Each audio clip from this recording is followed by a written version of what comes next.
अस्सलाम वालेकुम एवरीवन। आज जो हमारा टॉपिक ऑफ डिस्कशन है दैट इज़ द क्रोमोफोर्स। तो सबसे पहले हम लोग देख लेते हैं कि क्रोमोफोर्स होते क्या हैं।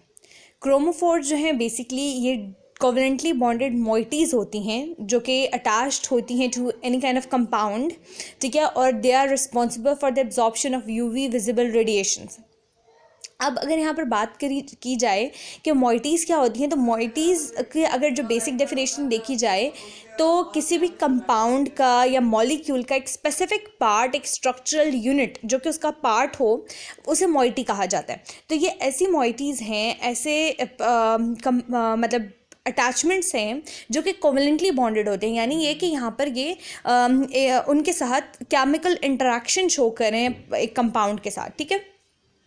एक तो ये चीज़ हो गई, और दूसरा बात ये कि जब ये अटैच होते हैं to any kind of compound तो इस कंपाउंड की कैरेक्टरिस्टिक को इन्हेंस कर देते हैं, और ये ऐसे इन्हेंस करते हैं कि अलाउ करते हैं उसको कि यूवी विजिबल रेडिएशंस को एब्जॉर्ब करे। मतलब ये कि 200 नैनोमीटर से लेकर 800 नैनोमीटर तक की रेडिएशंस को अलाउ करते हैं उस कंपाउंड को कि वो एब्जॉर्ब करना शुरू कर दें।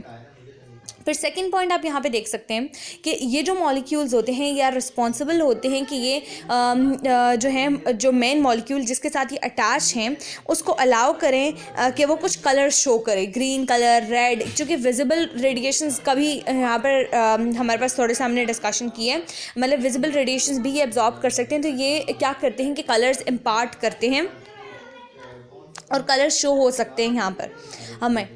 अब क्या है कि समटाइम्स ये जो है वो कलर्स इम्पार्ट नहीं करते। जैसे अगर हमारे पास नाइट्रोजन का ग्रुप प्रेजेंट होगा जो कि एजोडाइज जनरली कहलाते हैं, तो वो एजोडाइज की प्रेजेंस की वजह से ये कलर जो है ये कंपाउंड शो कर सकते हैं। लेकिन अगर हमारे पास जैसे कार्बन डबल बॉन्ड कार्बन है या कार्बन ट्रिपल बॉन्ड कार्बन है, तो ये कलर्स इम्पार्ट नहीं करेंगे, उस वक्त ये कलर शो नहीं कर सकते। Now we have there are two types of transitions. अच्छा, इनकी एग्जांपल्स देख लें। हमारे पास कार्बोनिल ग्रुप है, जैसे ये ग्रुप हो गया सी डबल बॉन्ड ओ वाला ग्रुप हो गया, then C double bond C वाला ग्रुप हो गया, सी ट्रिपल बॉन्ड सी वाला ग्रुप है। Then we have the carbon triple bond nitrogen, जिसे नाइट्राइल ग्रुप भी कहा जाता है। कार्बन डबल बॉन्ड सल्फर भी है, and carbon double bond oxygen का ग्रुप भी प्रेजेंट है हमारे पास। अच्छा, अब हमारे पास दो तरह के क्रोमोफोर्स आ जाते हैं। पहली टाइप जो है क्रोमोफोर्स की, जो कि पाई से लेकर पाई स्टार की ट्रांजिशन शो कर सकते हैं। पाई से लेकर पाई स्टार की ट्रांजिशंस जो है, पाई इलेक्ट्रॉन्स हमें पता है कि तब होते हैं जब अनसैचुरेशन एग्जिस्ट करती है, एंड अनसैचुरेशन इज दिस के हमारे पास जो है वो डबल बॉन्ड्स या ट्रिपल बॉन्ड्स वगैरह प्रेजेंट हो, मतलब सैचुरेटेड कंपाउंड ना हो, सिंगल बॉन्ड ना प्रेजेंट हो, बल्कि डबल या ट्रिपल बॉन्ड प्रेजेंट हो, ठीक है। तो ये वाली जो ट्रांजिशंस होती हैं इनमें ये पाई से लेकर पाई स्टार की ट्रांजिशंस होती हैं। मतलब जो बॉन्डिंग पाई ऑर्बिटल होता है उससे नॉन बॉन्डिंग पाई ऑर्बिटल्स की ट्रांजिशंस होती हैं। और ये जो है इसकी दो एग्जाम्पल्स आती जाती हैं, that are the ethylenes and the acetylenes. And ethylenes are the carbon double bond carbon, and acetylenes are the carbon triple bond carbon. Okay, ये दो ही इसके एग्जांपल्स हैं। Then we have the chromophores जो कि एन से लेकर pi star की ट्रांजिशन शो करते हैं। एन जो है वो नॉन बॉन्डिंग इलेक्ट्रॉन्स होते हैं। So as the name indicates, यहाँ पर कुछ ऐसे इलेक्ट्रॉन्स इन कंपाउंड्स में या इन मोइटीज़ के अंदर प्रेजेंट होने चाहिए जो कि बॉन्डिंग में इन्वॉल्व ना हो, नॉन बॉन्डिंग हो। जैसे कार्बन ट्रिपल बॉन्ड नाइट्रोजन, तो नाइट्रोजन के ऊपर यहाँ पर हमारे पास एक loan pair of electron present है जो कि पाई नॉन बॉन्डिंग ऑर्बिटल तक उसकी ट्रांजिशन हो सकती है। इस वजह से ये वाले क्रोमोफोर्स होते हैं वो मतलब इनके अंदर lone pair of electrons consist करते हैं। इसी तरह carbon double bond oxygen, then we have the nitrogen double bond nitrogen.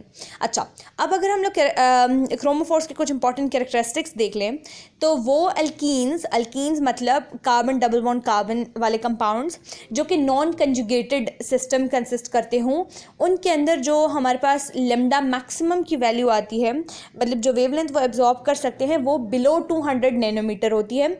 Then जो हमारे पास जो कार्बोनिल कंपाउंड्स हैं, और अगर वो भी नॉन कंजुगेटेड सिस्टम में प्रेजेंट हों, तो यहाँ पर जो लेमडा मैक्स की वैल्यू होगी वो 200 नैनोमीटर से लेकर 300 नैनोमीटर तक हमें शो होगी। और अगर ये जो अल्कीन ग्रुप है, कार्बन डबल बॉन्ड कार्बन और कार्बन डबल बॉन्ड ऑक्सीजन, ये एक एक कंजुगेशन में प्रेजेंट हों, मतलब ये कि इनॉन्स की फॉर्म में प्रेजेंट हों, तो यहाँ पर जो लेमडा मैक्स की वैल्यू होती है इन दोनों की कंजुगेशन की वजह से, इनके साथ साथ प्रेजेंट होने की वजह से वो बहुत ज़्यादा इंक्रीज़ कर जाती है। देन हम लोग मोलर एब्जॉर्प्टिविटी की वैल्यू की तरफ आ जाते हैं। तो मोलर एब्जॉर्प्टिविटी वैल्यू का एक बहुत इंपॉर्टेंट ट्रेंड हमें यहाँ पे मिल रहा है कि अगर मोलर एब्जॉर्प्टिविटी की वैल्यू हमारे पास 10 से लेकर 100 तक की वैल्यू है, ये एग्जिस्ट करती है, ये इंटेंसिटी की वैल्यू एग्जिस्ट करती है, तो इसका मतलब ये कि हमारे पास जो कंपाउंड है उसके अंदर जो कार्बोनिल कंपाउंड है, मतलब C डबल बॉन्ड O वाला ग्रुप जो है वो प्रेजेंट है एज अ क्रोमोफोर। अगर हमारे पास ये वैल्यू 1000 से लेकर 10,000 तक वेरी करती है, इसका मतलब ये कि एरोमेटिक ग्रुप यानी एक बेंजीन ग्रुप जो है C6H5 वाला ग्रुप या जो है इसी की मल्टीपल ग्रुप जो है वो प्रेजेंट हैं with in that compound under study. और अगर हमारे पास 10,000 से लेकर 20,000 तक की इंटेंसिटी की रेंज आती है, मतलब ई मैक्स की रेंज आती है, सॉरी एप्सिलॉन इसको कहते हैं, एप्सिलॉन मैक्स की रेंज हमारे पास आती है, तो यहाँ पर जो है हमें ये शो होगा कि हमारे पास या तो डाइईन्स प्रेजेंट है या फिर जो है वो अल्फ़ा बीटा अनसैचुरेटेड कीटोन्स यहाँ पर प्रेजेंट हैं। अच्छा, एक और इम्पॉर्टेंट पॉइंट ये कि ये जो क्रोमोफोर्स होते हैं जनरली वो अनसैचुरेशन कंसिस्ट करते हैं टू सम एक्सटेंट। और दूसरी बात ये कि जो क्रोमोफोर्स होते हैं जनरली इन्हें फंक्शनल ग्रुप्स भी कहा जाता है। जैसे कार्बन डबल बॉन्ड कार्बन जो है वो अल्कीन्स का फंक्शनल ग्रुप है, अल्कीन्स की रिप्रेजेंटेशन है। इस तरह कार्बन ट्रिपल बॉन्ड कार्बन जो है वो अल्काइंस की रिप्रेजेंटेशन है ने। अच्छा, अब हमारे पास एट द एंड एक एग्जांपल शो की गई है, that is the benzene ring, that is C6H6। अब बेंजीन रिंग में देखें जो हमारे पास क्रोमोफोर प्रेजेंट है that is C double bond C, और ये जो है वो इन कंजुगेशन एक दूसरे के साथ प्रेजेंट हैं। तो यहाँ पर इसकी वैल्यू जो है वो 200 नैनोमीटर से अबव चली जाती है, क्योंकि यहाँ पर जो डबल बॉन्ड्स और सिंगल बॉन्ड्स हैं वो एक दूसरे के साथ इन कंजुगेशन प्रेजेंट है, और इसकी वैल्यू जो है वो 255 नैनोमीटर में है। अब चूँकि ये कार्बन डबल बॉन्ड कार्बन है, ट्रांजिशन है, इस वजह से इस ट्रांजिशन की जो वैल्यू है, सॉरी मतलब ये जो टाइप ऑफ ट्रांजिशन है that is from pi to pi star transitions. I hope आप लोगों को समझ आ गया। और अगर कोई कॉन्सेप्ट आप लोगों को इसमें क्रोमोफोर्स में समझ नहीं आ रहा, कोई पॉइंट अनक्लियर है, तो आप प्लीज़ कमेंट्स में मेंशन कर दें। इंशाल्लाह हम उसको क्वेश्चन आंसर सेशंस में डिस्कस कर देंगे। Thank you.